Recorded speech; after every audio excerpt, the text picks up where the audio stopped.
By the end of this video, you will understand every single stat that you see on this screen for Elden Ring. And we are going to start off with the top left, and that is runes. In Elden Ring, runes is your currency. It's going to be used to purchase new weapons, new armor, and even used to level yourself up. At the top of the screen in the middle, we have base stats.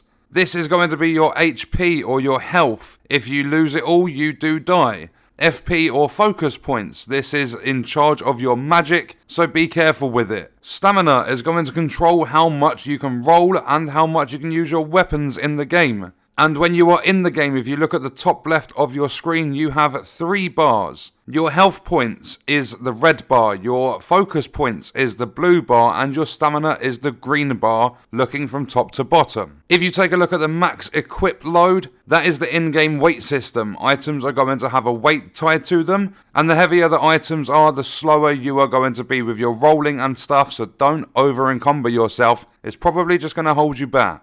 And before we get any further into this, next up is defense power. If you are not currently subbed to the channel, make sure you do sub, turn notifications on. If you enjoy the video, don't forget to leave a like. All support is greatly appreciated. And if you want to support me further as a creator, then check out the links in the description. And let's get back to it. So looking at the top right of your screen, you have your defense power. You have physical. You then have magic, fire, lightning, and holy. But within physical, you have verse, strike, slash, and pierce. These are your player resistances, so if you get your fire resistance up really high, if an enemy comes and attacks you with fire, you're going to resist against a lot of the damage. Then we move to the bottom left of the screen, and that is going to be your attribute points. So breaking down each of these stats individually, Vigor is going to level up your health. It's also going to affect your fire resistance and your poison immunity. Mind is going to level up your focus points, which are needed for magic. It's also going to affect focus related immunity. Endurance will level up your stamina, and it's also going to increase your physical defense power and robustness. Endurance will also raise your maximum equip load, and this was previously tied to strength. It's just been moved over to endurance. Strength is going to be required to wield heavy weapons. The strength stat will also boost the attack power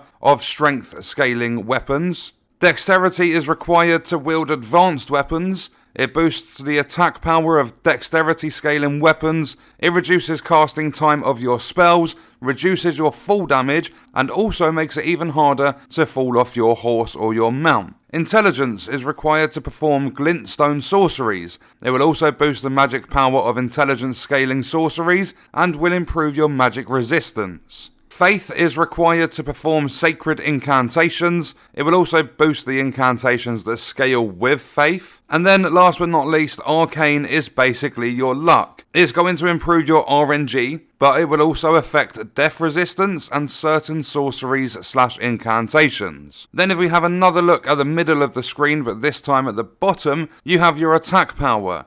You will notice you have R armament 1, 2 and 3, you have L armament 1, 2 and 3. These are just the weapons you are wielding, so you'll have 3 slots for weapons on your left hand, 3 slots for weapons on your right hand, and this just determines the power of attack that these weapons have that are in each of these slots.